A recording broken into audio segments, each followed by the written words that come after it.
A day in my life as a vlogger nga dangan for today's video guys.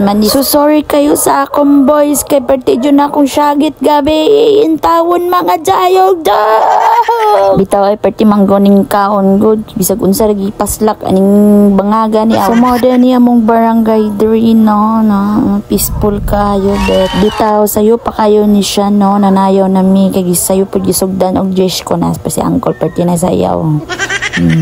Nalupig mo ni Uncle ne. Muna akong ayaan gwapa din yung partner. Diba nakajakpat si ate? Wow! Bitaw ya SS mo sa imuang hobby pohon.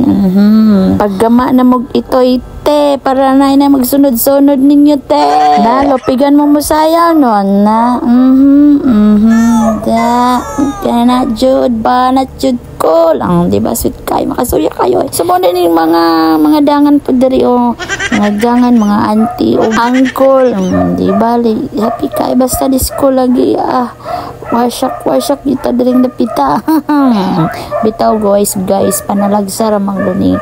Good morning. Mintras bata pa mo, halalag, dirilag, dito ka na ba? Pero bitaw guys, ay lang po pala may padako sa inyong ulo, no?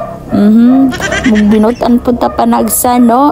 Bitaw mintras kuan pa atong tuhod diri yung mga katiila na to ato ni ilihok-lihok oy naunsa man. Hala sige ya banat judaw sayaw na tara disco nata.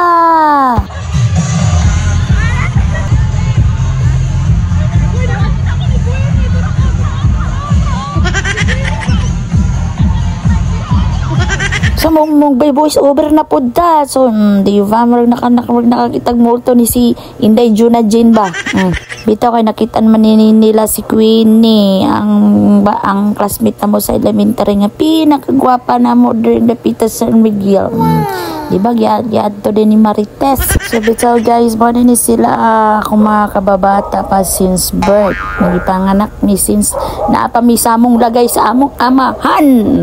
Di ba? So mga ay di pa palupig niyang anak non nanis ko pag siya non lupig mo diba dalaga na dyan kay dalaga mar daghan na tang witiro na ni Mar kay magpabuyag na pud ni sila boho nagkadako Diyos ko panganak pagbalig sa gatos mo na si kuya si Queenie mo na kong gingon mo na yung bana po datong kababata na kung ano siya si Jisa and the other people inside of the world mga taga San Miguel mga gwapo mga dagkugluso cholala to diba mara today for today's video bye bye.